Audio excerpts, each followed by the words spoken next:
Il y avait des jours que la maman cane couvait ses œufs à l'abri d'un fourré, lorsque des craquements se firent entendre.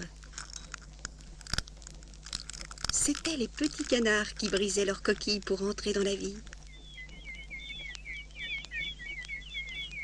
Ils étaient bien jolis avec leurs petits becs et leurs grands yeux ébahis de découvrir le monde. La maman cane en était très fière. Mais un œuf ne s'était pas encore ouvert. Et cela me reste sa joie. C'est peut-être parce qu'il est plus gros que les autres et qu'il faut le couver plus longtemps, dit-elle à une vieille cane qui était venue la visiter. Cela m'est arrivé une fois, répondit la vieille cane.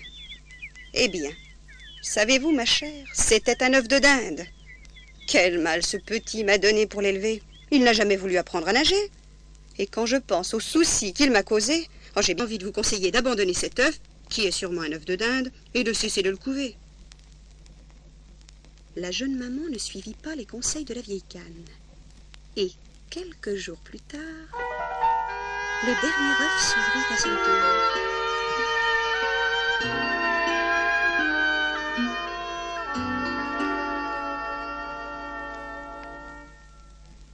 Ce n'est pas un petit dindon qui en sortit, mais un caneton, en tout point semblable aux autres, si ce n'est qu'il était plus grand et bien laid. Quelle déception pour la jeune maman. Bien sûr, elle aimait son dernier enfant autant que les autres, mais ses frères l'ignoraient, les poules le battaient, et les canards de la basse-cour, honteux de sa laideur, parlaient simplement de le chasser.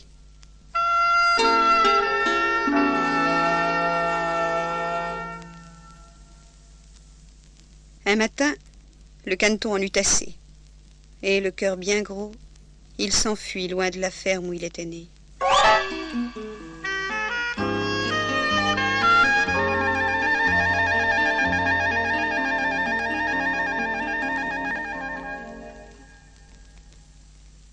Ce n'est qu'avec l'approche du soir que le petit canard décida de s'arrêter. Il était arrivé au bord d'un grand marécage où vivaient des canards sauvages. Bien triste et bien fatigué, il s'y était installé pour y passer la nuit.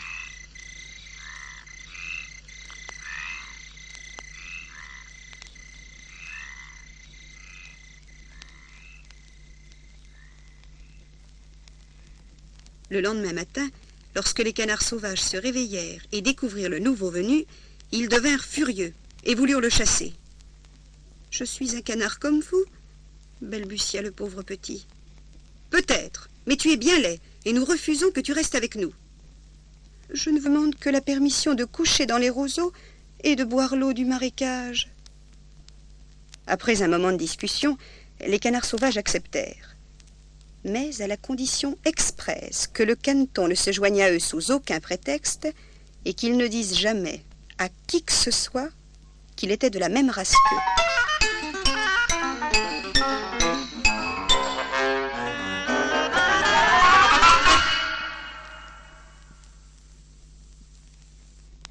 Il y avait 2 jours que le petit canard vivait triste et seul sur les bords du marécage, lorsque 2 jarres sauvages qui étaient de passage s'approchèrent de lui. « Tu as beau être laid, tu ne peux pas continuer à vivre sans fréquenter personne. Pourquoi ne viendrais-tu pas avec nous? Nous voyageons beaucoup, cela te permettrait de découvrir le monde. » Le petit canard était fou de joie. Il avait enfin trouvé des compagnons qui ne le repoussaient pas. Mais au moment où il prenait son élan pour s'envoler avec eux, c'étaient les chasseurs. Ils avaient tiré, et les jarres étaient tombés morts au milieu des roseaux. Juste au moment où je n'allais plus être seule, gémit le petit canard. Et comme les coups de feu continuaient à claquer autour de lui, il resta, malgré sa tristesse et son envie de mourir, caché au milieu des fourrés. Il n'y eut qu'un chien pour le découvrir et venir le flairer.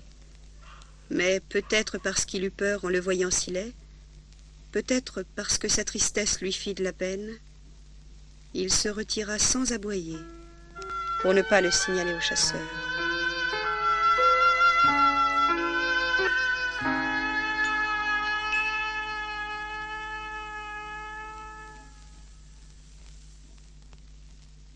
Ce ne fut que très longtemps après que le tumulte eut cessé que le petit canard se décida à quitter son abri et à fuir au loin dans la tempête qui venait de se lever.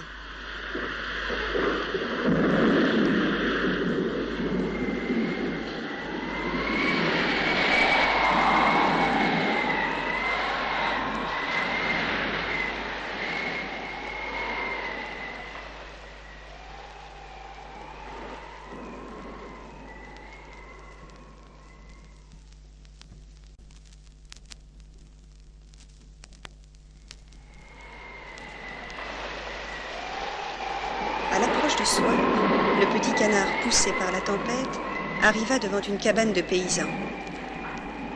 Le vent en soufflant en avait emporté une planche, et le petit canard put se réfugier à l'intérieur. Ce fut le lendemain que la vieille dame à laquelle appartenait la cabane découvrit le petit canard. Elle vivait en compagnie d'un chat et des poules. Le chat grogna en apercevant le caneton. La poule gloussa. Mais la vieille dame, elle, se réjouit. « Je vais enfin avoir des œufs de canne !» Elle attendit pendant 3 semaines en choyant le caneton qu'elle avait pris pour une canne.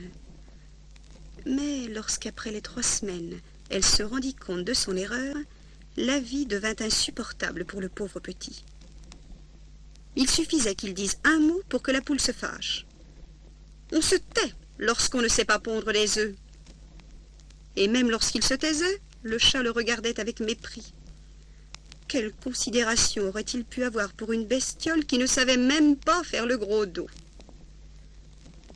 Chaque soir, le petit canard allait se coucher encore plus triste que la veille. Et cela dura jusqu'au jour où, brusquement, une grande envie de nager s'empara de lui. « Allez dans l'eau !» s'étonna la poule lorsque le petit canard lui eut parlé de son désir. « À n'en pas douter, tu es devenu fou. Demande un peu à Minou s'il aime aller dans l'eau. Demande à notre vieille maîtresse. Je crois qu'au lieu de penser à des bêtises, tu ferais mieux de pondre des œufs ou de faire ronron. » Le petit canard préférait tout de même aller nager. Et comme personne ne le comprenait, il quitta un beau jour la maison pour aller s'installer au bord de l'étang voisin. Pendant des semaines, le petit canard oublia tous ses problèmes. Il nageait dans l'eau, la sentait se refermer sur lui lorsqu'il plongeait. Mais avec le temps, l'automne arriva. Les feuilles de la forêt devinrent jaunes. Et le vent les emporta. Bientôt ce fut l'hiver, et le caneton commença à avoir froid. Un soir, alors que le soleil se couchait, emportant avec lui le peu de chair qui restait, un groupe de grands oiseaux blancs sortit des buissons et s'élança vers le ciel.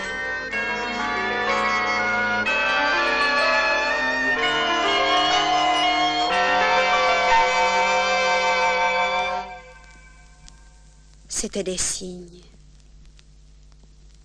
Le petit canard se dit qu'il n'avait jamais rien vu d'aussi beau que ces oiseaux, et lorsqu'ils eurent disparu dans le ciel, il se sentit tout triste.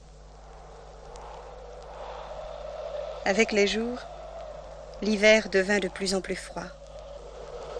Le petit canard était obligé de nager sans arrêt pour empêcher l'eau de l'étang de se transformer en glace autour de lui.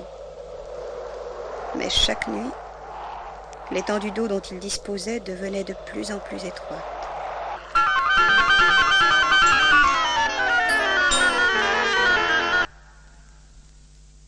Un matin, le petit canard qui s'était endormi s'aperçut qu'il ne pouvait plus bouger. Il n'y avait plus d'eau autour de lui et il était pris dans la glace. Sans aucun doute, le pauvre petit serait mort de froid et de faim si un brave homme qui passait par là ne l'avait retiré de la glace et emmené chez lui pour le réchauffer. Le petit canard aurait pu passer des jours heureux auprès de l'homme, de sa femme et de leurs 2 enfants. Malheureusement, il prit peur lorsque les enfants de la maison voulurent jouer avec lui. En voulant leur échapper, il renversa un pot de lait dont le contenu se répandit dans la pièce. Et devant la colère de la maîtresse de maison, il préféra prendre la fuite et partir vers le froid du dehors. L'hiver fut long et pénible pour le petit canard. Mais un matin, il entendit les oiseaux chanter. Le printemps était revenu, et le petit canard, en déployant ses ailes, se rendit compte qu'elle battait l'air avec plus de vigueur. Il ne lui fallut que quelques instants pour atteindre un parc magnifique où les pommiers étaient en fleurs. 3 cygnes nageaient sur les eaux d'un lac. Qu'ils sont beaux, se dit le petit canard, qui avait reconnu les grands oiseaux blancs envolés au premier jour de l'hiver.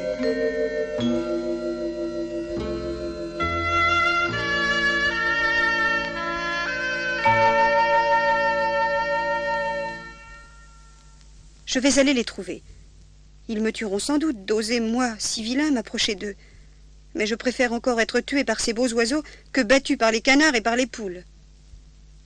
Le petit canard se trompait. Lorsque les cygnes le virent arriver, ils poussèrent des cris de joie et vinrent à sa rencontre. « Que leur arrive-t-il? Que leur arrive-t-il » se dit le petit canard. Et machinalement, il regarda son image sur la surface du lac pour voir ce qui en lui pouvait provoquer un tel accueil des cygnes. Alors le petit canard comprit. L'œuf que la canne avait couvé était un œuf de cygne. Avec le temps, lui aussi était devenu un bel oiseau blanc.